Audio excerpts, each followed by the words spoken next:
Alrighty, gamers, what is going on? It is time for the RGH podcast, where we talk about all things gaming with my boy True Vanguard down below, where he always is, and KackisHD to my right, where he always is. We have some juicy topics today. We got a little bit of spicy drama here and there. But there's one that I want to just remind me. We need to talk about Dark Dungeon, the Dungeons and Dragons. We need to talk about that at some point at the end because they might have had one of the worst launches ever. But let's do it, baby. Let's leave it for the end. We also need to discuss the ASMR bannings a little bit because we hit that a little bit. And for those who don't know, we were on the GCX community main stage we filled in for a 45-minute slot. Hopefully a full hour next year. and we talked a little bit about it, but we'll talk about that stuff in After Dark. I think we've got a pretty great topic list today, so we can stick to it. Yeah. So the first thing, dude. So somehow, just when you think the Destiny community cannot have drama for like 1 week, they're there, baby. We got this. And we'll find the pettiest stuff.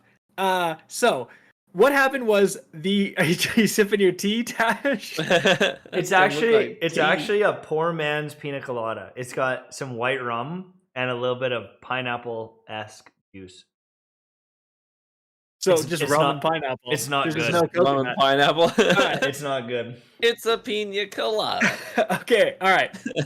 So people logged on today at reset, went to the tower, and saw, oh my goodness, the tower's taken. There's a bunch of taken blights. Yeah. It's similar to the Dreaming City when the curse is in like full effect. So like the Dreaming City curse or that taken shenanigans have come to the tower, and it was a twofold. It was a pincer maneuver of drama because we got two different types of drama involved in that. The first was a lot of people, including myself, tweeted out just screenshots of the tower. Like I know I did. Paul Tassi talked about it. It is the main social hub of the entire game. A lot of people are going to mention this. However, there was a portion of the community who was upset by this because they were like, you guys are posting spoilers. Now, to me, I'm pretty sensitive to spoilers. Like I don't talk about the data mine stuff, right? I don't talk about stuff, weeks ahead or anything like that. But people were like, so I tried not to do that stuff. I just didn't even consider a change in the tower appearance a spoiler. I can see where people are coming from. They wanted to log on and they would have been like, holy crap themselves. Maybe I should have included a spoiler tag looking back. But again, this has never happened before, right? I mean, the times that this has happened is like when we have a change in tower appearance for the Dawning or for the Halloween event. Yeah. And in which case, Bungie is posting spoilers when they show the screenshot of what it's going to look like in the Dawning, right? No one gets mad at Bungie, but your boy Kackis does it now and freaks out. And the funny thing about this to me was not so much. I guess the funny thing was that it wasn't that people were just kind of like, hey, man, maybe next time don't. I really would have loved it. That's not what they did. They took to the streets for Paul Tassi, up there on Reddit. Like one of the most upvoted posts is Paul Tassi must be stopped. Paul Tassi must be stopped. Someone, a grown man or woman, or potentially not grown, a human being, went to the effort to actually make a Reddit post. Paul Tassi must be stopped, and then other people joined in. And it's like, listen, guys, if you want to avoid spoilers, get off Reddit. Like, get off socials. People were posting pictures and stuff on Reddit as well. It's saying the tower is taken. The tower is taken. They're all over Reddit too. It's like it's kind of an interesting debate going on, right? It's like there are people saying, hey, you should be more sensitive. Include a spoiler tag. Is it really that hard to include a spoiler tag? And it's like, next time I will, for sure. Like, I just didn't even consider it to be like something, like you don't have to do a quest for it. It just shows up, right? But that's something that you could do. And then there's the other camp of people saying, stay off Twitter. Like, if you're that sensitive to it, you know it's weekly reset. You know if anything's going to happen, it's going to be on that Tuesday. don't go on Twitter until you get home and get to play it. But it's like, when the secret missions pop, and it's like, oh my god, there's a Taken Blight on Io, and now there's this crazy mission. Everyone's posting about it. It's like, oh well, I wanted to discover that new secret before anyone else did. And it's like, well, everyone knows about it. That right there is a great freaking point, right? And that makes people like myself. I'm just gonna point to myself because I was the one who got flamed for tweeting it out. That makes my job extremely difficult because I basically have to decide on the fly what some random dude in Iowa thinks is a spoiler, right? It's just like I don't know this guy. I've never met this guy, or I'm just saying these random people what they personally think is spoilers. Like you said, if there's a new exotic mission, people are tweeting about that right away. How is that not a spoiler, right? Like people tweeting, for example, the Harbinger mission for the first time. It's out. People are tweeting spoilers from inside there. Screenshots everywhere. Another Presage goes live at reset. This is very similar. Presage is live at reset. Screenshots everywhere of this. Again, that totally counts as a spoiler. In fact, that's almost more of a spoiler than the freaking change of the tower. And I'm sure there are going to be some people who are mad. That's like, hey, why you got to tweet out the Presages here, right? But it's like, at the same time, you have people who want to be informed. People would be pissed if I didn't tweet anything out and just kept it to myself. If I was the one who just... You're running around with Whisper, and everyone's like, where? Like, dude, I'm just going to say, yo, suck it, boys. Watch my guide. On your own. Watch my guide. I mean, I should do that, honestly. It's like the 1990s, man. You got to go to Walmart, go to the gaming section, find a video game strategy guide, and find it in there. I ain't going to tell you. Yeah, exactly. I retire from YouTube. I'm not spoiling it. Yeah, so it's like... It is weird. It's like what constitutes a spoiler? Obviously, if it's leaked story info, that's going to happen weeks from now. That's obvious. I'm not going to tweet anything about that. But if it's live in game, I think it's fair game. And and I think because again, it's like people were posting screenshots of the Vault of Glass and the boss room and Atheon and loot. Is that not spoilers? Again, so it's like. Where do you draw the line? Yeah. At some point, you have to say, listen, if you follow a bunch of Destiny content creators, they're going to tweet out cool stuff that's happening in Destiny, and some of that may be a little spoilery. Exactly. You're someone that is going out of your way to follow the people that make videos about that game are going to inform their audience about that game. When something changes in game, the gunsmith has a new gun, they're going to tell you. And so if you don't want that, then don't follow them. I said actually a funny interaction I had on Twitter. Someone, isn't tweeting out that there's a good truth teller you can buy? Doesn't that also count as a spoiler? He's like, no, it's different. I'm like, you realize you have to walk through the tower to get to the gunsmith. You see the entire tower. Obviously, if you're trying to look at what the gunsmith is offering, you're gonna see the tower being taken and be like, hey, what's this about as well? Right? It's just like. Oh, bro. And again, it's like at some point, but people don't want to, it's like, it's never my fault. Everyone has to change for me. I can't just not be on Twitter on a Tuesday. Everyone else needs to do whatever. Yeah. So I think in the same, I should maybe next time throw in a spoiler tag just in case, because people can mute that word and that is a good solution. Or be wary of Tuesday resets, Yeah. Now, one of the things is a lot of people were also complaining, though, that it's nice. What's the other angle of drama? Nice Taken balls. Nothing changed. Zavala's chilling. He's got his arm behind a Taken. And, there's no women my babies are going to get snatched by there's Savathun. Taken blight, right next to Zavala. It's another dimension. Sucking him in. And he's opening up. His hair, he's like getting sucked up by the blight. And he's like, "Are you ready to do some bounties, Guardian?" You're like, this. Brother. I actually thought this whole thing was a really interesting topic this week. Frankly, you know, you had some some publications out there like Polygon even covered it, and they're basically saying the same thing. Like, we need things that are cool like this, but also that don't break your immersion in the game. And this was also a much debated topic on the Reddit threads as well. Because what you have is a situation where this season you've got Bungie's telling some really cool narratives. And spoiler alert, if you aren't caught up to date with the story this week in Destiny, you may want to tune out for the next 2-3 minutes. But basically, what we've got going on is everything's kind of coming to a head. You've got this potential coup happening where they want to overthrow the Vanguard and replace them with some other people. And it's like this really tumultuous situation. It's high intensity. And then you go to the tower and like Savathun's presence is like there, you know? But then all that immersion gets broken because there's all this narrative saying, hey, this is like a crux moment. This is high intensity. Everything's on the line. Everything you know about your day-to-day in Destiny could change next week. And then you go to the tower and Zaval's like, hello, Guardian. Would you like to have some bounties today? And, you know, you're walking by the postmaster and haven't heard from Fenchurch today. And it's like, dude, Savathun is looking at you through a blight. And you're worried. Fenchurch is gone, lady. Like, you need to be worried about other things right now. And it really does kind of break that immersion, this high-intensity situation you got in Destiny, completely shattered by like no NPCs having any different reactions. Yeah, like move Ikora by Zavala and someone else, and they're looking out towards the blights, and like, you know, you can still interact with them, but you know, maybe they got to turn around and like they're focused on something else, you know. One extra line of dialogue, be like, I can't believe the Taken presence has reached all the way here, or like, that's it. Or like, I only have a minute to discuss this, and then like, here's your bounties, and then like, I gotta get back to work, you know, like go do some shit. But I certainly rather they do this than not. I don't like, that's why I'm a little full send. Yeah. When people are complaining, you got to say, listen, guys, like, you're right. You're right. Like, it is weird that the Gunsmith and Zavala and Ikora, no one cares about the Taken Blights. You're 100% right.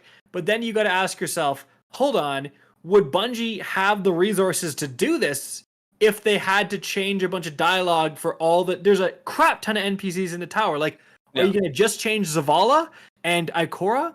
Or are you going to change Amanda Holiday? What about...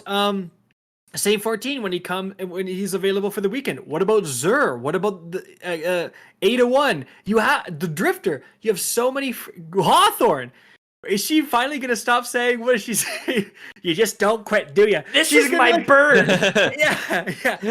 You see Lewis is like trying to get out of the blight, getting sucked in. He's sucked into the blight. You just never quit, dude. If they did put the effort in and get voice clips from all those different actors, that would be fantastic. But if they had to do that, potentially they would have just said, let's just not do this. It's too much work. So they split the difference, and now it looks amazing, but there's no extra dialogue. So I rather them do this than not. I think they could have gone a step further, because I think people's complaint is like, this is so cool. Keep up the immersion. Like, I'm sure you can call Lance Riddick and say, we just need one freaking line for Zavala about these Taken Blights. He'd have been like, okay. Yeah. He's like, the Destiny community loves me, sure. Yeah. Like, now, the one nice thing about the update, though, is that they didn't dox you and leak all of your information. Oh my the way Marvel Avengers is. A recent update, it just put your IP address up on the screen while you're playing. And so streamers are streaming, and all of a sudden, boom, router shut down because all their information was put right on the screen in the middle of stream. People were playing the game, and it I don't know what the glitch was. Like, I don't know exactly why, but it just showed such a everyone's huge information. oversight, isn't it? Oh, truly. Like, oh man, like for a company of that size to let something like that slip, I mean, that's crazy. That's like the baseline, dotting your I's and crossing your T's. Hey, you did make sure that people's public information isn't being clearly displayed on screen, right? Oh yeah. Imagine being the last 25 people still playing Avengers, and you freaking get docked by the company. They should be I'm done with gaming. They should be so happy that there's still anyone playing Avengers. Like, it did not get received that well, and then they're doxing the last 15 customers. Like, what are you doing over there? I mean, that's what we said, though, is like, hey, luckily it only affected 6 people, but yeah, it's such a crappy thing, dude. Like, it is a massive like privacy and information fail, and it's just like, it's one of those things where, you know, Avengers, I actually played it. I got a code from the guy. I was like, can I have a code? I might cover it. Never covered it, right? But it's like, it was like playing through the campaign. It was, graphically looked great. There was some cool things about that game. It's just like when the game didn't pan out as people thought, and it started to get some hate, and the updates have been pretty slow. It's just not a horrible game by any means. Like I don't think Avengers is a bad game, but it's just not a great game.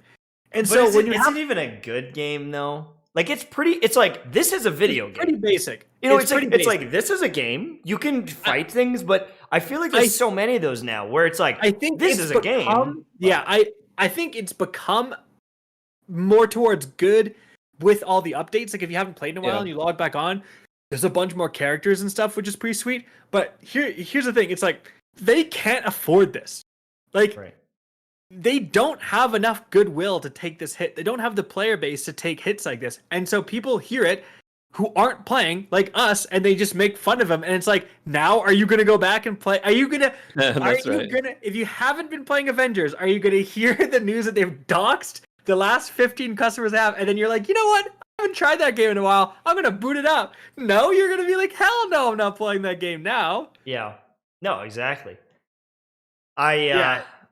Do you have anything else to say on Avengers?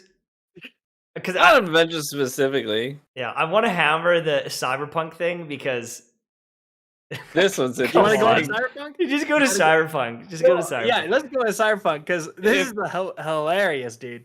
Yeah, if you didn't know, Cyberpunk finally met the quality standards it needed to meet in order to be eligible to go back up on the PlayStation Store. So, if players wanted to play Cyberpunk and purchase it and they had not done so before, they can now do so on PlayStation. That's pretty cool. You always want to see a game succeed, but there's a couple of parts of the story that I think are worth noting. One is that it's been over half a year since the game was released. It's been over half a year since the game was taken off the store. So that's kind of crazy. It took over 6 months to get the game to a place where it was acceptable to run. But what they had to do in order to get... This is the thing that's funny to me. So they had all these updates planned where they were going to do the next gen update. The experience was going to get better. The game was going to run better. And they've done the infamous a couple of small things. Content calendar. Yeah, the big calendar. So what they decided to do in order to get the game able to run, according to Sony standards, was they basically had to rip out NPCs and like vehicles. So it's kind of like a ghost town. Like if you load in to, Night City, like the big booming metropolis, and you're walking around the streets on a PlayStation and there's nobody. It's like, it looks like some it reminds me of I Am Legend, the movie I Am Legend, where he's just walking around a ghost metropolis, New York City, and there's no one around. It's kind of like that. Listen, honestly, TV, you're wrong. You don't know what you're talking about. This is how immersive this game is. Is the amount of people in Night City changes with the player population of Cyberpunk. So the reason there's no one on the streets is because no one's playing this game right now. It's brilliant. It's a life changer. But it's The thing that really sucks about it is that if you were on a PS5 specifically, you're on a next-gen console, you've been holding out, you like the game, you've been holding out, waiting for that next-gen update, it keeps getting delayed, you don't have it yet, you're still playing it on an old-gen build, basically. You're waiting for that moment where the game's going to get better. But then in order to make the game good enough to be on the PlayStation Store again, you actually got to downgrade. Yeah. Because now your city is even more vacant. Like this. Yeah. So your game actually got worse. What a tragedy for CD Projekt Red, though. Going from like the golden boys of gaming, they can do no wrong, and now everyone's memeing on them. Their stock price tanking, and like my faith in them is shot. Because it's like, yeah, you did The Witcher, and like that's awesome, but then you also failed one of the hardest in gaming. So it's like your average is now pretty bad. It's like 50-50 now. It's pretty bad. Like, this could be the best game I've ever played, or it could be one of the worst games I've ever played, and it could brick my console. Who knows? I don't know. Let's try it. Yeah, it's a gamble. Bricking consoles, or is that finally up to the Sony? It's not bricking consoles anymore, as far as I know. Good. But it could just be the fewer people are playing, so it's not happening. Yeah, exactly. Well, that's like they're like the weird graph they released with no actual numbers. It's just a graph that shows the crashes going down. But it's like the crash is going down because no one's playing this damn game. The people who crash are getting off. Yeah. It's just so sad. Like, this was supposed to Yeah. be the game. And I mean, I still haven't finished it. I'm hardly past the tutorial. And like, I probably will go back one day to play it. But I have this like taste in my mouth, and I'm like, no. I'm not gonna do it. It ran well on my PC. I never really had any crashing issues, especially if you do play on. I did a sponsored video for them with that NVIDIA GeForce Now, Yeah. and so because it's like streamed to you by like some mega computer at NVIDIA running it, that like apparently that cuts away a lot. Sorry, that cuts away a lot of the technical issues because you're not playing. It's on your console. It's being streamed to you. So that's like an interesting thing, but it's like if you have to do that, that's like you're not off to a good start. No, exactly. And I'm not gonna. You go ahead. No, it's okay. You go. I was just gonna say I want to make sure I'm not just dogging on the game as much as it has had massive failures. I did 2 full playthroughs of the game. I had a lot of hours invested in the game. I think the game, for what it's worth, the game isn't a bad game. It wasn't the game we were promised. It isn't the game they teased, but it wasn't a bad game in terms of the experience. Like, you're right, but it's like it doesn't matter how good the game is if it's bricking your console. Yeah, that's a problem. Right? Yeah. But now it's like, I'm guessing sales are, what, a fifth of what they could have been? I legit forgot it was like not on the PlayStation Store. I just kind of forgot about it, and it's like we're back on the PlayStation Store. It's like, oh crap, you've not been on the PlayStation Store, like that's bad. That was unprecedented. That no other game has done that, and they've had some stinker games before. Yeah, that's a horrible game. Anthem was bricking consoles, and they never took it off the store. And they sell. Let's be honest, they sell games on the PlayStation Store that are much worse than Cyberpunk, right? Mm-hmm. Maybe they don't break your console, but they're trash games, right? And so it's like I think the CD Projekt Red thing is that there was so much outrage, and there's so much hype about how it didn't deliver. PlayStation kind of panicked and like took them off, and like. Do any other games even have to meet this requirement? Like, that's the weird part. There's like this requirement they have to meet to get back on the store. But if this requirement exists, why were they on the store in the first place? Wouldn't they have failed it initially? Right. So it's like, it seems like an arbitrary thing that they did just for Cyberpunk. Well, and the problem was, though, to be fair to Sony, as much as we can dog on Sony here around here, to be fair to them, it wasn't an issue where the game wasn't a good game. It was an issue where the game was consistently crashing. And so from Sony's end, every time a game crashes, it sends an error report. Yeah. And so they're getting error report. And they're probably looking at this data come in, and they're like, what other games even come close to this many crashes? Like, look at this. Like, we probably ought to do something about this. Like, this could look bad on us that we're allowing this game on our platform. We don't want to have to deal with all these refunds. We don't want to have to deal with all these error codes coming in time for time. So to be fair to them, I can fully understand why they did what they did. Right. And I mean, they made that like CD Projekt Red was like, hey, we'll refund it on PlayStation. And I don't think they checked with PlayStation. And then they're like, what? Hold on, what? Yeah, that did not help things. They probably would have never even got removed from the store if they didn't make that play. Yeah, so once they said that, it was GG's. Yeah, that was a big one. But like, I want to know what number did they expect to sell, and then what did they actually sell? Because like obviously they spend a lot of money on that game, but like, what do they have in the pipeline now? And like, are they going to be able to cover the costs of the next game? Because if they're expecting 5 times the sales of what they got, like maybe they're down $100 million that they just don't have now. Yeah. And so it makes you wonder, is that studio going to fail? Is that studio going to fall apart? Because they nailed it with The Witcher and everything, but it's very expensive to create a AAA game. And when your game essentially fails and ends early, and people aren't buying DLCs and buying skins in game, that revenue source, you got a pretty short window. Because I can imagine 80% of sales are in the first push, the first couple of weeks. All I know is that Tash, me and you should have put some puts on CD Projekt Red stock. We'd be millionaires. I thing know. And they're also not only that dealing with financial losses, they're also dealing with lawsuits. And they got plenty of them. Yeah, and they got hacked and their source code got Yeah. stolen too. Oh my god, I forgot about that. Like, oh, they're not having a good time over it. It's a bad Poland time. for CD Projekt Red. They're getting crushed in Yeah. multiple avenues. But Yeah. do you know what I love crushing? A nice, Soul crushing. cold advanced not- GG. yeah. Boys, when I'm thirsty and I'm looking for energy, we've got Mango Splash. We've got the Cactus Kiwi Lime. We've got the new Strawberry Banana. Travel Danielle's flavor is fire. Go to advanced.gg and use code RGH. I was about to say Cactus for some reason.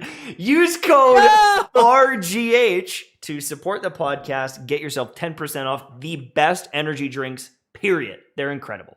Let's go. So Activision now. This is a Activision crazy one too. pulled off potentially the scummiest play we've ever seen. One of the biggest bonuses a CEO has ever been paid. And it only cost firing, wasn't it like 10 people? 200 people. Okay. 190 people got fired. And then they're like, oh, by the way, Mr. CEO, here is You're doing such a good job. $150 million. 155 million. So let's make this straight. They still, Activision just gave Bobby Kovac or whatever, who's in the thumbnail, that guy, the CEO of Activision, $155 million payday. Basically, it was like a bonus or something. Like they gave, and it was like a target. They're trying to like reach this, and they did.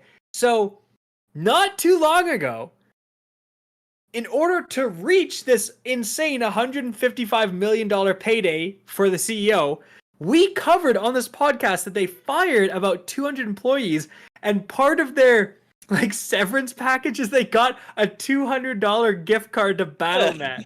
Like, bye, you're fired. By the way, buy some Overwatch skins, dude. Like, oh my gosh. And it's like, they did that, so they got a bunch of bad press there for like firing a bunch of their like devs and then giving them Battle.net gift cards. And then now it's like, well, that's why they fired them, is because Bobby Kovac needs a 17th gold-studded pool in his backyard. Let's fire 200 people. Grand total. We're gonna net about $40,000 that we're gonna give them, not as a severance package, but for all those 200 people, about $40,000 that they can spend here. And then we'll give 155 million to the CEO. That seems fair, right? Well, and it's those figures, 40,000 in-house to 200 people who did the legwork. And it's and like then 100. Randy Pitchford. Jeez. Randy stole all the bonuses from everyone at Gearbox, and he only got like 10 to 15 million. Like he took all that money, all their bonuses. They're all working their ass off to get Borderlands out, and he's like, oh, by the way, we're not paying those bonuses. He still gets paid, but this guy's getting 150 million. He's getting 10 times that amount. And here's the thing: is if you're the guy at Epic Games and you're like, what if we made Fortnite a BR? Pay that guy. Like that guy can get 150 million. Yeah, like that guy gets 150 million. The guy that codes that, it's like, okay, that guy gets 150 million. Or like the guy who makes the Raven skin that gets $1 billion in a month. It's like, do you know what? Here's 20 million. Like, you changed our life. You're a gamer, right? But what is Bobby doing? What is Bobby doing? He's like, exactly. You know, let's make I don't know, guys, got any ideas? Someone says something. Let's make Diablo on the phone. Let's make Diablo on the phone. And then he's getting paid. Everyone's got phones, right? Right? But that's the problem. If like people don't want to hear this, but it is kind of true. The reason a lot of CEOs make an insane amount of money is because there's only one guy running Activision. It's Bobby Kovac, right? And if you're at home upset, you probably couldn't do as good of a job running Activision, right? There's a very limited number of people that have the expertise to run an entire company. We're talking like hundreds of people on the planet that could do this job, and that's why they get paid so much. But it doesn't make any sense in terms of the fact that clearly Activision's not doing so well. If they had to fire 200 people, this is not a company that's seeing a lot of growth. Call of Duty Cold War has not been received that well. Like, the sales are doing fine. Well, actually, the sales are nowhere near Modern Warfare's sales. Like, I think Modern Warfare did in the first 6 days or weeks, something like that, like in a very short amount of time, what Cold War did in this first 6 months in terms of total volume of sales. So and there's problems with Blizzard. They have a lot of people leaving Blizzard that we've covered that story before. Creating potentially rival games, right? Their IPs like aren't, definitely they've gone down a lot in player numbers and stuff. We haven't seen a ton of new games really from Blizzard recently. So it's like this would make at least be justifiable if Activision was popping off, but they're not. Like, they did not pop off this year. Think of how much money though, like $155 million is. That could fund an entire game. You could hire like 1,500 employees and pay them $100,000 a year. Like the amount of people that you could get working for you and making the product better or making another game. Like, it's like, oh, you want Overwatch 2? Here's an entire unit of 500 people working on it. We've got another unit over here doing all the other stuff. And it's like, don't you think reinvesting $155 million into the company, not into his wallet, would be better? Give him $40 million. Yeah, he's still a multi-millionaire that will never need to wipe his own. He's so rich. Yeah. The problem is that sometimes you get these ultra greedy CEOs, which appears to be the case here, and obviously they pay out the board of directors. Like, this guy's making $155 million. I guarantee the people on the board are getting a nice $5 million bonus as well. And they get that. It's contingent on if this guy gets $150 million, right? So what will happen is basically they see that there's like a sinking ship and they try to cash out and then they step down as CEO. Like, I wouldn't be surprised to see Bobby Kovac step down over the next couple of years because, again, we have a mass exodus in Blizzard. People are not happy at Blizzard. Modern Warfare was a great success. The next Call of Duty, not so much. And this upcoming Call of Duty has apparently a lot of development issues as well, like a ton. Remember, for Cold War, that was a kind of a disaster. Like, Treyarch was not supposed to make that game because remember, Treyarch made Black Ops 4. They were supposed to have like another year. There's like going to be another developer making Cold War, and they had to bring in Treyarch to like emergency fix the game last minute. And then this next game apparently has some huge issues as well. So much so that there was rumors that they're just not even going to release a Call of Duty and remaster Modern Warfare 2, which I still hope happens. But it's like, that's not a bad deal. Like, this is like, again, this is like really bizarre because Activision is not popping off at all. And so when you fire all these people, and it just makes the company look in trouble right now. It makes it look like the CEO is going to take the money and run at any point here. Mm-hmm.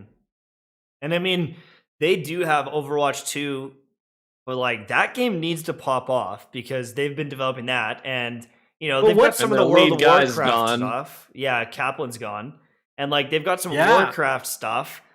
But like, I mean, I don't know. No, do you know what? Here's the thing: is Diablo Immortal is going to come out and it's going to make $1 billion. You know what? They probably are going to be so filthy rich because of games like Diablo Immortal, because even if we don't like that it's not Diablo 4, or like maybe it's not our favorite IP or whatever, it's going to make hand over fist money. And so, is it though? Like, I don't think I guarantee it will. I guarantee it will. Dude, the amount of trash mobile games out there that make tons of money, Diablo Immortal is good. Games. Diablo Immortal is good. Games. They have a very specific art style. They're very like clickbaity, all this stuff. They have like these attention. Diablo it's probably an actually good game. Like, it's probably an actually solid mobile game. But that's why it might. I think it's going to do well, but I don't know if it's going to be like a massive success. Like, Genshin Impact is a massive success, partially because it has that art style. Like, we know mobile games are huge in Asia. It has that art style that very much appeals to those same gamers in Asia, right? That stuff pops off there, and that's the market for it, right? Diablo, that like kind of fantasy, Dark dungeon, but it's like that grim. Yeah, I feel that art style, right? That pops. That's like a Western art style. That pops off here. Not necessarily, because like Lost Ark is that other game, and like that's a super popular MMO in like Korea, and you can do microtransactions there. But also like Black Desert. Like Black Desert is like a very pay to win MMO. Yeah, and like I feel like that's kind of like a modern like fantasy kind of style too. This Diablo is very much like I'm having trouble thinking of the word, but it's like the same, like a gothic style. That's the word, gothic horror. And you've seen it before. There's like certain Magic the Gathering sets, like Innistrad, vampires, werewolves, whatever. It is a very, very specific to this genre that has popped off in North America. But it's like, does that do as well over in the Asian markets? Right. I'm not sure. We haven't really, because they want like elves and like big titty unicorn mama or something. But like Black Desert, Genshin, it's like it definitely has that more like anime art style, which pops off. Like, will that be a factor? Like, it could be. Time will tell. Yeah, we'll find out soon. I just hope that some of these big, the big game devs start nailing it, because I'm getting pretty tired of being like disappointment. Like it's getting tiring, honestly. Yeah. It's getting frustrating. But another one that I was excited about, and unfortunately is getting very bad reviews, is the new Dungeons and Dragons Dark Alliance game. Now, one interesting thing that I saw in a video is when that game was first teased and shown off, it was like a top-down ARPG visual, like a Diablo. It was top-down. You'd go through the dungeons, you'd use your abilities, and you'd attack and everything. But now it's like a third-person camera behind you. Like an action visual. Yeah. And I think it might have been SkillUp that said it. It was like, the game feels like it's modded to be this way. It's like they didn't code the game and build the game to be like this, but they modded the camera to be behind me. And it just doesn't look good. It doesn't feel good. The animations are clunky. There's like a bunch of clips where the archer has like a kind of like a rain of arrows where they shoot up a bunch and they land. And it just picks, it picks like one pixel that all the arrows land on, like on a plane. So if there's like a ledge, all of them will land on the ledge, or like all of them will land like on one rock, like above the enemy, or float through the air. And it's like, what the hell is going on here? Yeah. And like if like an enemy is just 1 millimeter above or below an attack, and it's like, well, that should hit, it just doesn't register, because it's got like one trajectory, one plane, and if you're not on that exact pixel, no damage. All of the bosses, well, 90% of the bosses, you can stuff them in a corner and just stun lock them, and they will just like eat it, take damage. A lot of the enemies are just like, the bosses are just upscaled enemies with no new attacks.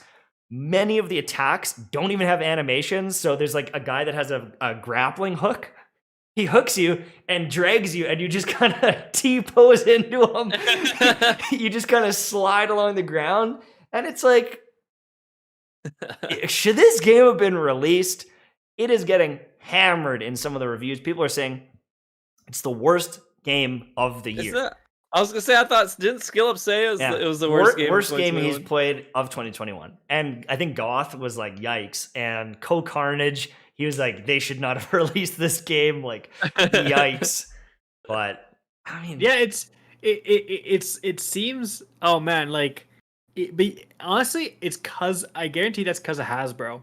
So because Hasbro it's Dungeons and Dragons, right? Yeah. Hasbro owns Dungeons and Dragons, and dude, like, you should see the kind of stuff they pull with like the Magic the Gathering IP. It's like whatever the greediest possible thing they could do, they do it times a million. It's like every year, it's like it's crazy. They have this goal of profit goal, and they're just doing anything to reach it. And so I guarantee that's right. So they made this on an absolute budget and a half, right? It's probably a miracle it runs at all. And they just call it Dungeons and Dragons, and because that IP is so popular, it's gonna probably sell enough to make a little bit of money. The game doesn't have to be good. It'll sell on the fact that it's Dungeons and Dragons alone. At least that's what they're hoping, right? So, but like the thing is like I feel like any gamer with 15 minutes of that game would be able to look at them and be like, "Are you kidding me? Like, is this done?" I know, right? And you would think that the people in the company, I mean, honestly, it's not up to them probably, the people that are coding it, but like there has to be a bunch of people like, the game isn't ready. Like, we're telling you it's not ready. And they're like, yeah, I know. We're going to release it. You know, we're going to do it. It has to, because no sane person can play some of these games that get released and be like, oh yeah, that's polished. Oh, that's a banger. That's ready. That's a good product right there. And it's funny. Why would you change from like it's like some like guy, right? It's like I'm the director. It's like the guy from freaking Google Stadia that said like streamers should pay to play video games is now working there. He's like, yeah, I'm the director. He comes and looks. He's like, I'm not sure this top-down style is gonna vibe with Gen Z. Why don't we change it to more action camera? And they're like, bro, we designed the whole game top-down. What do you mean? He's like, let's just move the camera, boy. Yeah, sir, like, hey, this is a card game. Not anymore. This is a first-person shooter. This is gonna be the most sick action slasher you've ever seen. It's like, I guarantee that's how. And the poor developers making the game are like, oh my god, dude, why? Can I please get a new job at a different studio? Yeah, exactly. Well, it's kind of funny, you know, our last few topics have been talking about how the big guy is screwing stuff up for the common gamer, you know, just making just bogus moves. And we've talked about it several times on the show. We've seen all these like really like 5-guy teams, a studio of 10 people make these banger games, and you're like, what could happen if they decide to expand, you know? Like, that's essentially what happened with Minecraft, you know? Yeah. And it's so this week, actually, we had some pretty cool news. So Phasmophobia was one of those games that just like, he made millions off of it's just one guy, you know, made this silly little ghost hunting game, and people loved it. It was like lightning in a bottle. But everyone's like, man, if you had more people, you could do this, you could enhance this experience, you wouldn't have to rely on somebody else's engine and art, like you could maybe hire an artist. Well, he did. So this week he announced, guess what, guys? I've hired on multiple new people to the team, and we've got other new hires on the way. Like, he's reinvesting what he made on the game into actually building a team that's going to sustain the game and develop future content. And they've got a new world artist who's going to create, like, you know, just better really assets. Cool new maps and better assets. So you're not just taken from, you know, Unreal Engine. What can we make over here? You know what I'm saying? So I'm really looking forward to that. I hope more games like that start to do. Valheim, I haven't heard from them. You know, are they going to expand? Are they going to grow? Double down? Reinvest? It's such a good point, because it's like, Valheim is just Minecraft, but with Vikings and a few trolls that they put in there, right? Like, realistically, right? It's just build a fort. You need food. You need to go chop some trees. You know what I mean? But that's good enough. And they had a great formula, and there's some more stuff that they did that makes it fun. But it's like, why would why don't we just do Minecraft but it's Dungeons and Dragons? Like, for God's sakes, just have it where you can build forts. People love that. But there's dragons everywhere, and you go and get mythical swords and stuff. That sounds freaking sweet. Why does it need to be an action slasher that's going to be trash? Like, why? Why does it need to be like that? Bro, knowing them, Minecraft Dungeons and Dragons would be trash too. They'd be like, yeah, you gotta pinpoint precision, hit that thing with an axe if you want to chop the tree down. It's gonna be like quick time events to chop down the trees. Yeah. Like, I don't know. True. Yeah, it is. It's unfortunate because the Dungeons and Dragons IP is just such a popular IP, but it's just a Hasbro thing. They don't want to spend the money and get the talent to make an actually good Dungeons and Dragons like video game. Right. They just know that there's people out there who will buy anything with the name Dungeons and Dragons on it. Yep. But how long does that go for? How long does that goodwill last before they finally go, all right, you make bad products? Dude, who knows? We both play Destiny 2. I'm just kidding. Hey! You know what? We need to make Just kidding. if I've learned anything, it's that the three of us need to make a game. Just really mega cheap assets. Okay. But just a good experience. Yeah, Okay, you know? okay. Just If like you- some of these. If you were Dude, gonna no make shot. a game, How though, hard can it be? You know? if you were gonna make a game, what kind of game would you want to make? Dude, I don't even know. I'm All I know all- is we're too lazy to edit the highlights for this video. We're too lazy to go and change the tags for videos on this podcast. Like, when are we gonna make a game? Like, are you serious? I have one that I'm thinking of. I'm saving up, but I'm never gonna do it because it's punishingly right. hard to get a game to market. I don't know Yeah, how to exactly. code. No one I know knows how to Exactly. code. Like That's right. it's such a crazy endeavor. It's like I'm gonna make a game, and it's like you need to pay everyone to do every aspect of that because like I can't do the art. I can't code anything. I don't know how to do anything. I'm gonna be the guy that's like, I've got a good idea. Hurry, make my game. That's it. Hire us, the Dungeons and Dragons people, bring in us three. We make a Dungeons and Dragons game. We can basically design what the game's gonna be. We can tell them a good loot system, and then those idiots just make it how we say. And I guarantee it would be at least better than what they put out. I guarantee, dude. Have you guys ever played Darkest Dungeon? No. Have you played it, Ryan? Oh, really? No. Oh, it's a pretty tough game. You're kind of meant to lose some of your characters and have them die, but it's kind of this turn-based Yeah. thing. And I always thought it'd be interesting to have a game kind of like Darkest Dungeon mixed with like a Slay the Spire. So like you would start out with one rogue and you'd do your first fight, and then you'd go to camp and there'd be like another guy there. Or there'd be a merchant, and it's like, do you want one of my weapons, or do you want a character? And so you could kind of make those decisions, like, do I want to beef up the character, or get a new party member? And I don't know. I'm waiting for someone to make that game. If not, I'm making it. I think it'd be a really cool kind of roguelike game. I love roguelikes. That is one of the main genres that I play off stream because, like, I just feel like there's so much replayability to those games, and getting those little upgrades as you go and just kind of perfecting the game. And there's so many bosses typically. Like, if you guys have never played Binding of Isaac, what an awesome game. Binding of Isaac is fire. I'm the And- opposite. I need character progression. I don't want to die and lose everything. I hate that Right. so much. Yeah. I need that constant character progression. That makes me. If I die in those games, I'm like, all right, I'm never playing this game again. I'm But done. See ya. Really? Yeah. Oh, I see. Yeah.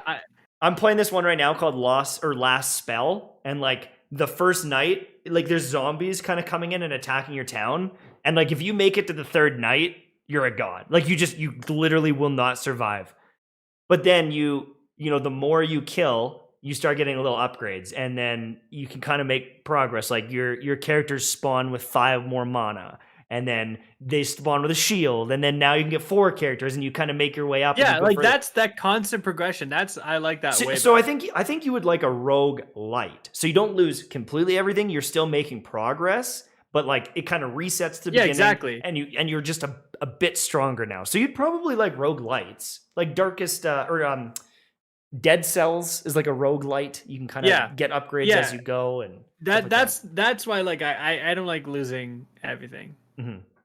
Now the last topic is we talked a little bit about we were on with GCX with the main stage, and we just want to say like GCX raised $4.4 million, dude, just this year, right?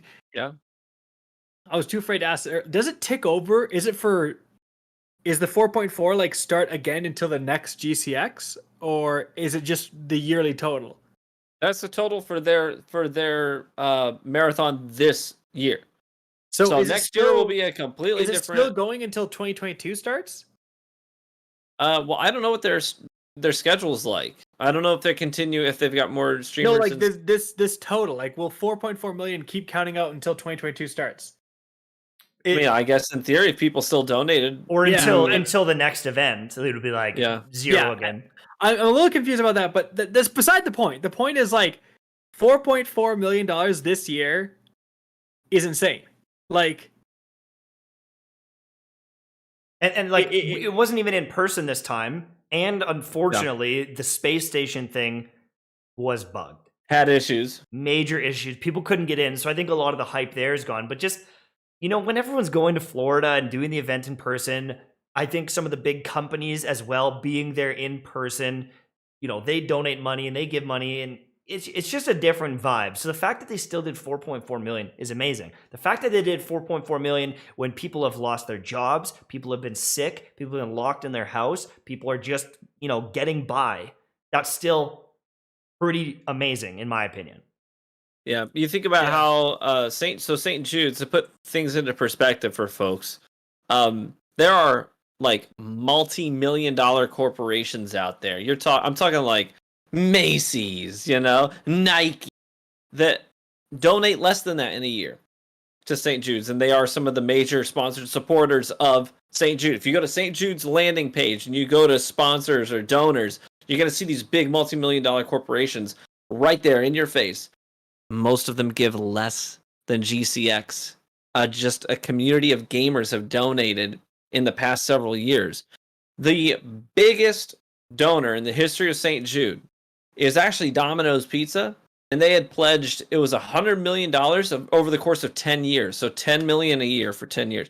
And GCX is like, to even be in the running to be close to that as just a community of gamers putting on a gaming event is mind-boggling. And then it's, you know what though, it's fantastic because it's like a bunch of freaking gamers as the mainstream media. I hate to say that term mainstream media because it's overused, but it's true.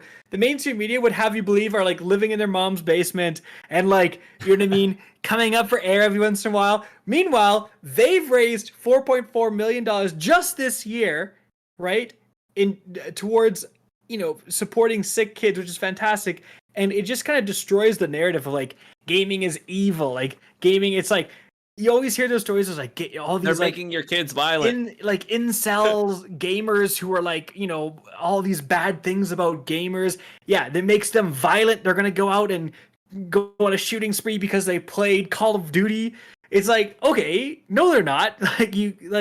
Anyone with half a brain knows that just too many people play those type of games, and there's just no correlation. Yeah. So, like, are you gonna like watch the NFL and all of a sudden you're tackling everyone you see? Like, you gotta get away from me.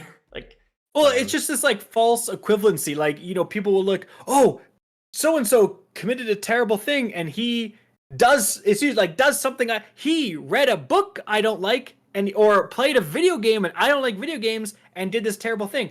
But if you have a brain, you're like, well, you could just make an equivalent. Like, a lot of people read that book. A lot of people played that game. A lot of people put on pants, right? It's like stats show that 100% of like people who go on shooting rampages wear pants. Like, oh my God, is there a correlation there? It's like you can use that same logic to apply video games into negative spaces, and it's done so much. You still hear people wanting to like ban violent video games all the time.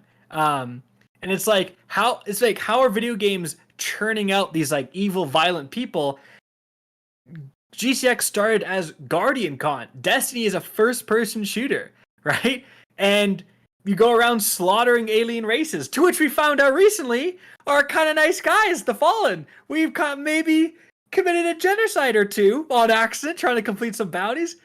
But it's like these same people are donating this outrageous amount of money to help kids, So it's just fantastic, and it just really shuts down that argument of like gamers are losers who do nothing good.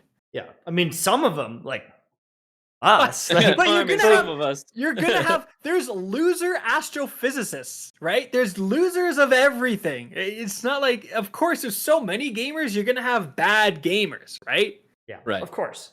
Is every single person that watches, an Avengers movie You know, like, are they all gonna be criminals because they watch an Avengers movie and they're like, oh, I saw Thanos and I'm gonna do that now? Like, dude, it's like, of course there's gonna be people who like there's just too many people. Everyone saw the Avengers, so of course a fraction of those people are dirtbags.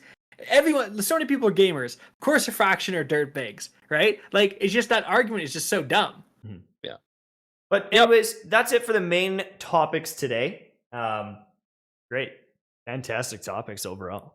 But we're gonna do a little bit of a fun day. We're gonna do a little bit of RGH After Dark, answer some questions for the community. I'm gonna post a little link in chat if you're interested in becoming a channel member. Help support the channel. You get a couple of little emotes, and you know, it keeps the channel alive. We do this just kind of for fun, and it allows us to pay our editors.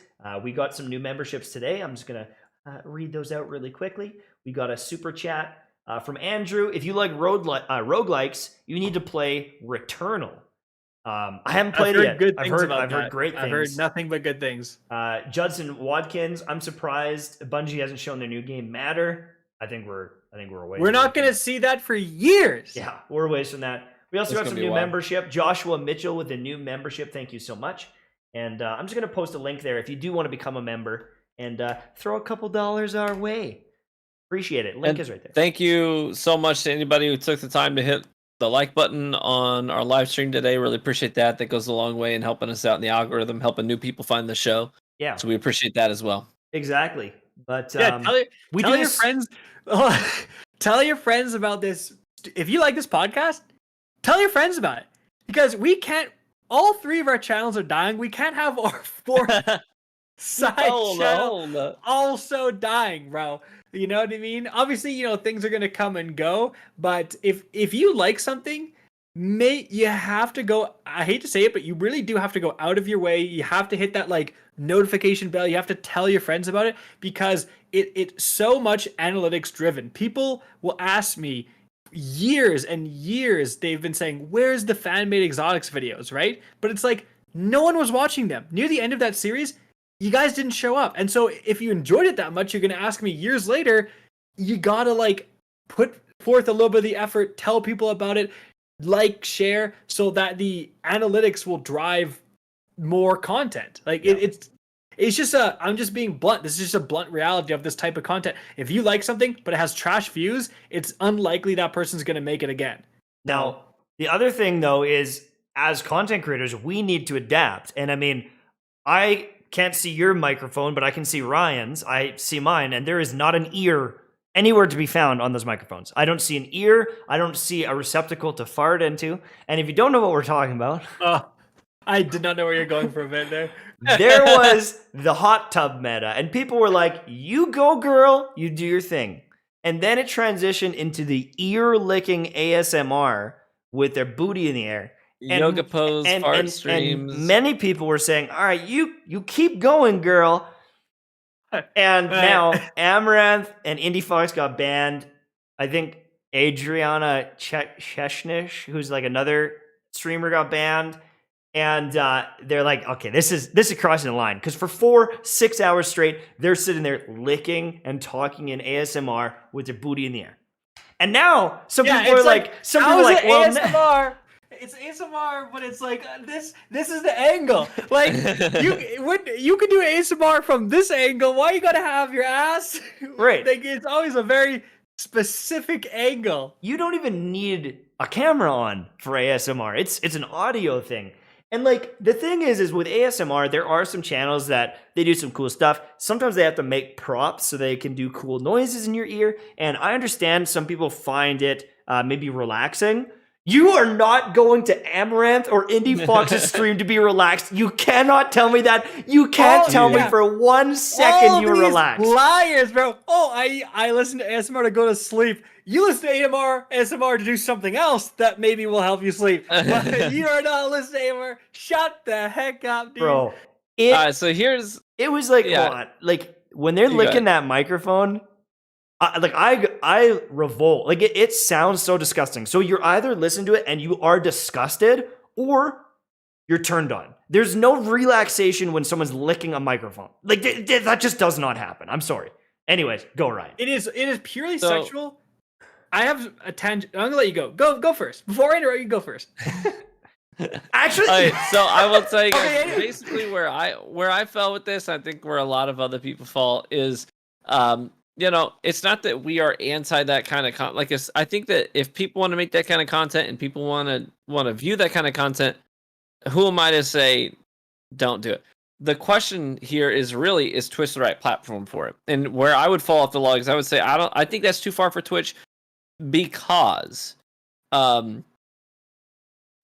we've seen adpocalypses happen before. Advertisers are going to start looking at this content and say, I don't know if I think we might want to pull our ads because someone was saying that our ad was rolling on some fart stream where this girl's licking the microphone and then shoving the microphone in her bum hole.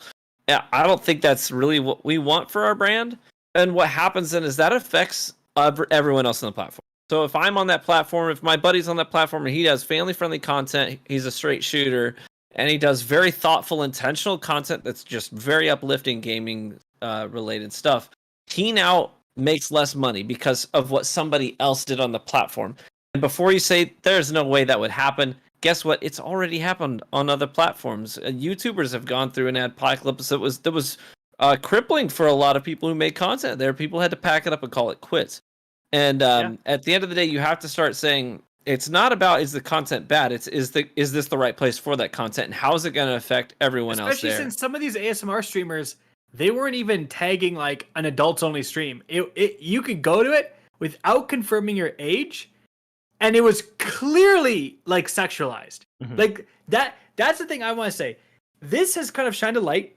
YouTube had a little bit of a problem with this before, and there's a guy, I think it's Pay Money Wubby, who did a video that I saw on it, talking about like, so I don't know if you've seen the girl, there's like a meme for a long time where she goes up to like a car and she like clicks her nails on it, and she's like click, and it's like kind of, that was used in memes. She's like an ASMR person, or was, I'm not sure the stats now, but she's on YouTube, and she was like 15 or 16 and doing the same kind of like sexualized ASMR. Like, why are you in like a hot cop's outfit doing this and you're underage? Like, there's definitely like a sexual component to this ASMR stuff. For if you're listening to like a babbling creek, that's different, right? But it's like there's definitely it can be used with a sexual component, and that's clearly like the Twitch streamers, the hot tub meta Twitch streamers, like Twitch streamers, they're good at spotting trends, and they honed in on this and just took it to the nth degree. Like YouTube was doing some sus ASMR stuff. This was just like so over the top, right? And that's why it got so much attention. And the thing is like, a lot of people are like, you do you, but then it keeps going up a level, and it goes up a level, and people start farting in their mic, and it's like, people start getting concerned if the adpocalypse happen and if it's going to impact their income. Because, some of the bigger streamers, even Ludwig, he's friends with Amaranth. He's like, this has to stop. Like, he's like, I am friends with Amaranth. She's friends with a lot of my friends. We like Amaranth. But you could literally ruin advertising for everyone else on the platform and cost us thousands and thousands and thousands of dollars. And the thing is, you have to remember, is a lot of these brands, look at how Twitch is ran. Like, we joke about it all the time, like, they're idiots. Like, they truly are. They seem like idiots. But unfortunately, a lot of these people that are in positions of power in these companies, they are boomers. They don't understand things. And so when Kellogg's is like, hey, we want to do a push on Twitch, and then they're like, wait, isn't that the farting platform? It's like there's a bunch of people farting, and they're like, oh. Yeah. No, we're not going to advertise there. What? Exactly.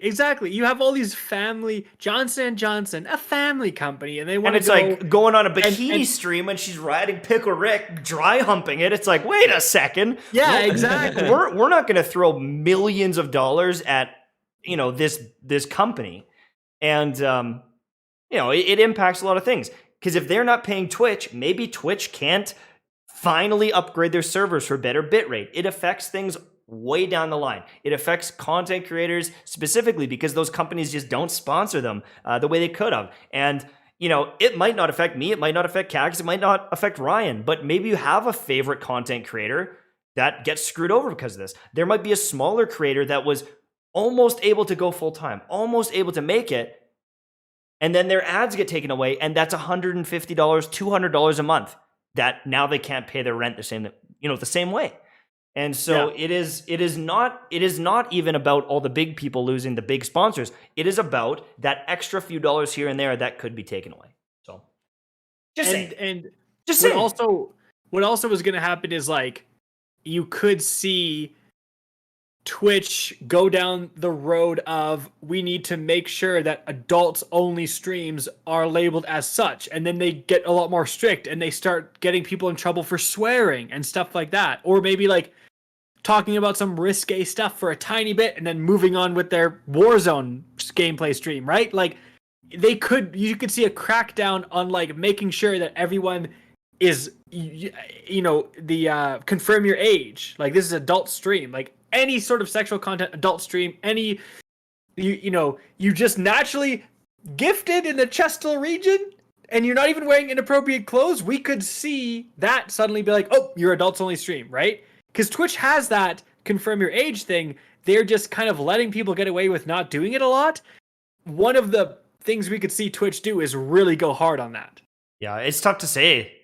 But like they ban them for 3 days, they get more promotion because they got banned. On the wrist. Dude, it's like it's pretty blatantly breaking the rules, especially because like again, I don't think they were adults only stream. Maybe I'm wrong about this, but I remember like I didn't have to. I guess I'm technically confirmed as like our age already, but like I feel like at least some of them weren't. Mm-hmm. They weren't. They weren't. And like, dude, like Ludwig said that. When you're so Ludwig confirmed. So that when you're doing that and then holding the microphone to your butt and like farting, it's like, dude, like that's good. That's got to be breaking the rules. Yeah. And so 3 days is such a slap on the wrist, and it just does not help with the constant meme that like the Twitch mods are simps and they're in those chat like streams loving it. And so that's why they get preferential treatment. And the thing is, like Asmongold said it too. He's like, if I got banned because I accidentally showed nudity on my stream, and I got banned for a week, and then I got banned for showing nudity on my stream again, it would be a month. And if I got shown again, they'd permanently ban me. But IndieFox has like 4 or 5 bans now. Amaranth has like another 3 or 4 bans for the exact same infraction each time.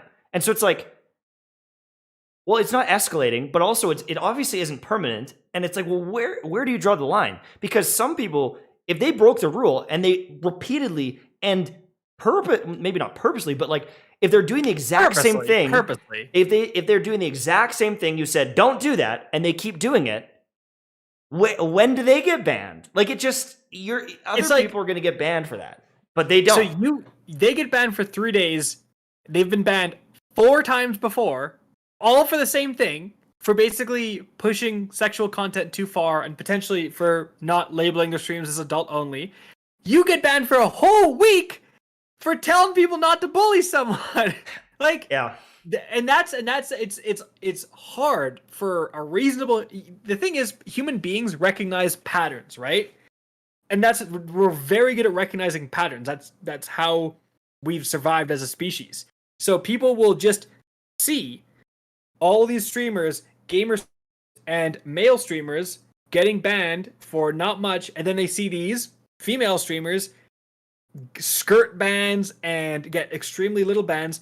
Then that's what builds the narrative, and it creates like the tension, between, and that's why you hear so many people say like, oh, the female streamers on Twitch have it easy. It's free being a female streamer, and then you start to get this like misogynistic hate against these female streamers when it's like in reality it's a small fraction of female streamers doing this, right? A lot of them are just chilling on Warzone and playing games like the rest of us, right? And they're also going to be impacted by, like you said, removing the ads and potentially cracking down on people putting adults only streams. So it's like Twitch, by letting this go, Twitch lets it go so freaking far every time. Like they let the bikini streams go for like weeks before doing something. They let the ASMR thing go. Like, you could see what was going on day one. Did you really need like 4 days of fart streams before you're like, we should do something about this? So the point I'm making is that Twitch, by being so bad at enacting rules and taking so long to do stuff about this, like, they're encouraging this like culture of negativity and in some cases misogyny, because people will like throw hate at female streamers in general, when again they don't deserve it as a whole. It's these few that keep breaking the rules. But again, people recognize patterns. Can you blame people for thinking like that when Twitch is just dropping the ball publicly at every chance they get when handling situations like this? Right, because girls in bikini, it's like zoomed in, and then someone's emote gets banned, and it's like, because it showed a cartoon titty, and it's like, all right, all right. And again, like, even like little things like I want to say, I'm not trying to justify behavior or anything like that. I'm just saying we need to start pointing the finger at Twitch for spawning this kind of behavior and this kind of bullshit. Like, at the end of the day, the people responsible for the Twitch platform is Twitch. Yeah. Like, and so that's the thing. People, you see, this stuff comes up and people will blame the viewers or whatever for getting upset or taking things too far or whatever. But it's like, at the end of the day, the people curating all this baloney and enforcing their rules so poorly and taking forever to act, it's Twitch. Like, Twitch has got to solve this problem. Yeah, for sure. Yeah, and I don't envy them. I know that it's got to be a nightmare to have to deal with all that stuff. You know, and I actually part of my worth $1 billion. I'll deal with for $1 billion any day of the week. It's interesting, you know. I think I remember back to my graduate studies. One of the major projects I had to do that took a long time, and it was hard, was to make an ethics policy for a for an outward-facing company.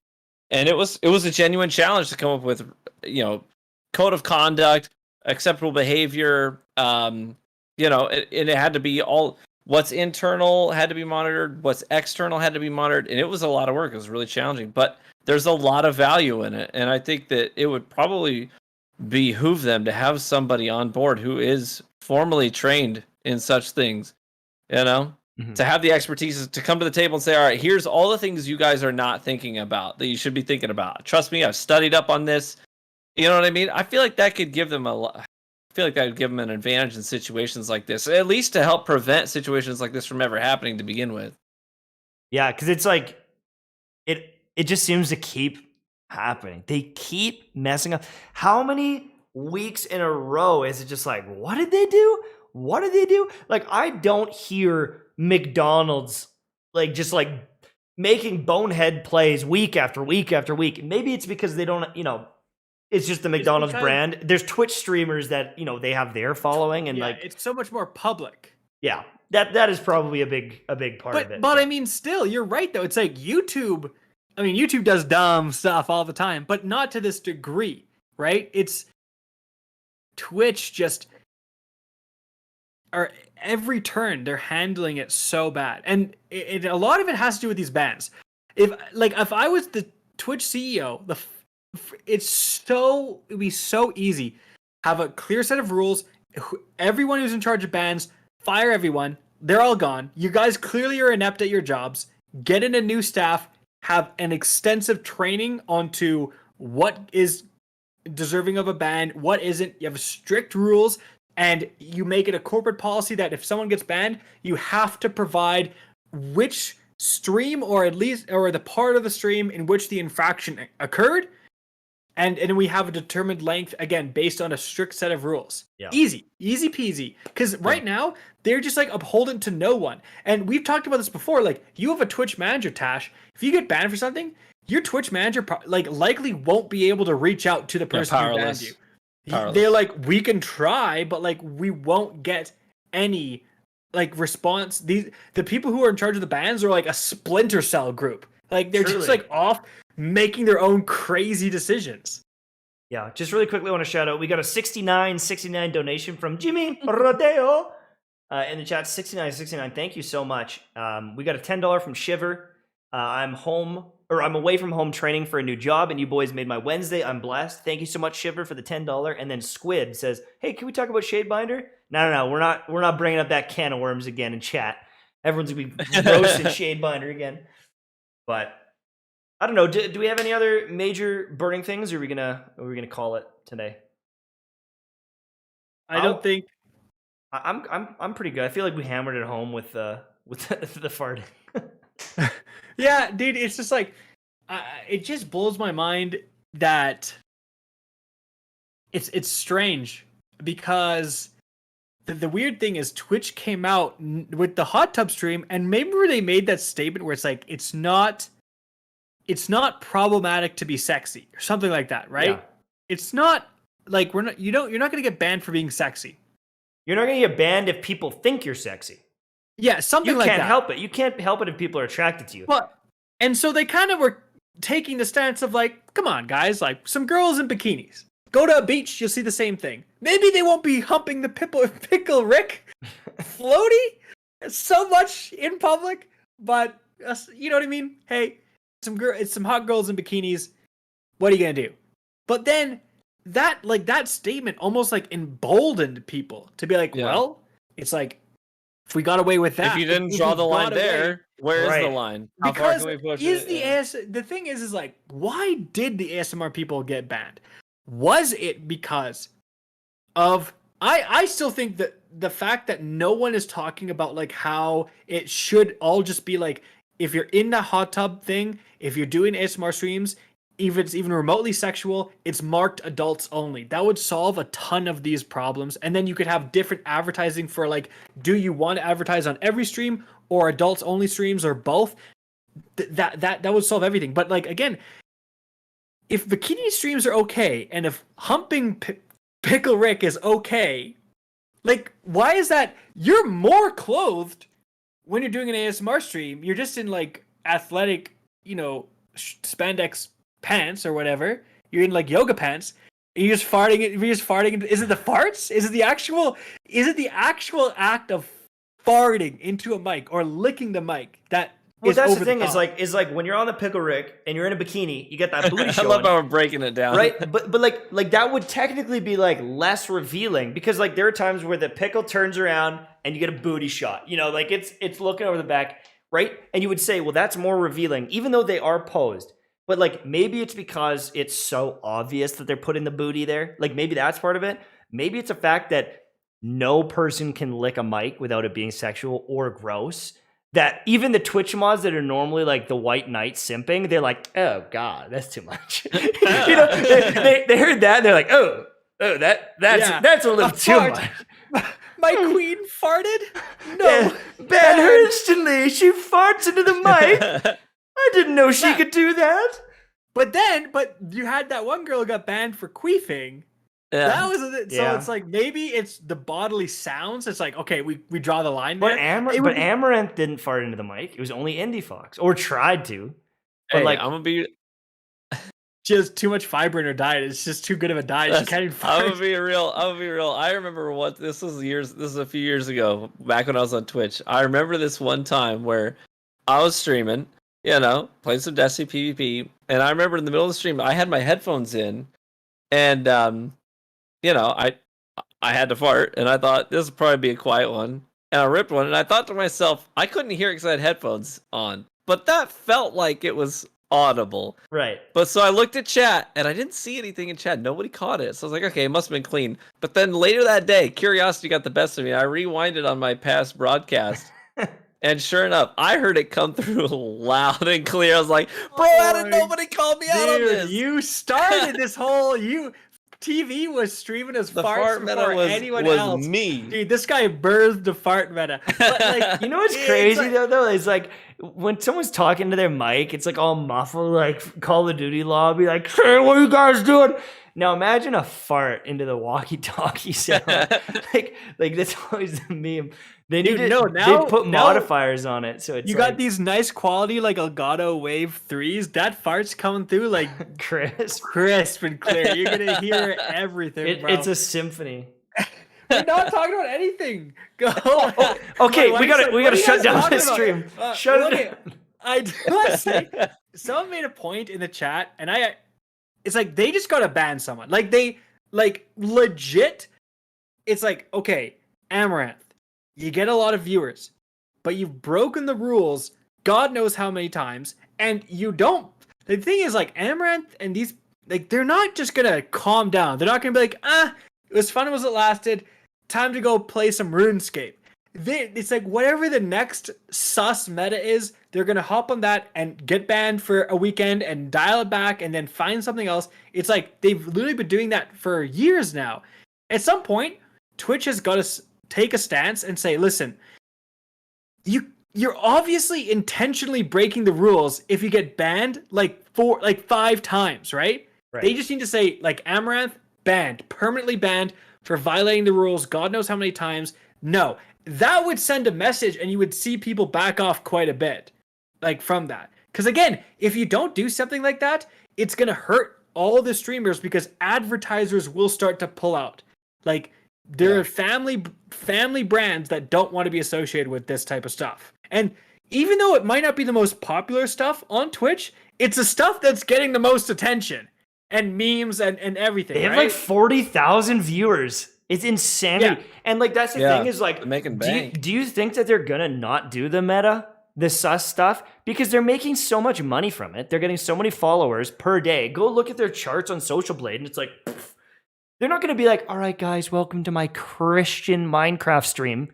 The second they do that, their channel will go down too, and their entire chat will just be like, "Where's the booba? Where's the booba? Like where?" Yeah, Their channels will be dying faster than ours. Yeah. This is not going to stop until there's actual like consequences for breaking the rules, until Twitch starts actually enforcing these bullshit rules they have. Like it's going to be ASMR meta, and then it's going to be guarantee mud wrestling meta. Calling it now, mud wrestling meta is coming up. Then you can have crossovers. Indie Fox can go to Amaranth's house and they can have a crossover live stream. Yeah, the for collabs, the man. Think about the potential money to be made there. I'm calling it right now. Somebody clip this for when the mud wrestling meta happens. Let's and do then it first. Called it. And then they're gonna box. And then they're gonna box and make $50 million. Oh, Amaranth versus Indie Fox. They're gonna do it in a bikini. They're gonna do it in a bikini. I'm telling you, they're It's gonna not going to be mud. They're going to go to the store and buy 50 pounds of snack pack chocolate puddings. Yeah, true. And just dump it Probably on a get tarp. sponsored. This is sponsored by Nestle pudding. God. And like honestly, when that thing comes out, just make sure you send me the link so we can research it for the podcast. Yeah. Whenever that happens, just make sure you guys let us know so we can research it. I was telling when I saw the numbers, I was just like telling my wife, I was like, listen, we got a mic. You can fart. I'm cool with it. That's all we need. Yeah. Dude, if our wives all got together for a hot tub stream, our channels would be flying. They would finally remember take the off. time you clickbaited your wife's butt for your vacation vlog Yeah. video. And it's the most viewed vlog by a multitude of 10. It is. How much does that have? Mtashed vacation vlog. Let me see here. It's gotta be a decent amount. Let me see. Well, 137,000 views. That's not bad. Hey! And For a every comment, the Bro. thumbnail is just Mtashed with a wig on. I got that big After a wax. trunk. Badunk. Oh Truly. my goodness. But anyways, we're gonna end the podcast there. Fun episode for episode number 43. Talked about a whole bunch of great topics, but we do this, and it is this good every week. I feel like our podcasts are pretty consistently funny, pretty consistently good. If you haven't done it already, please follow the podcast. If you haven't listened to it on Spotify or Apple Music, we are on all of those things. There's some links down below. Our podcasts are available for free.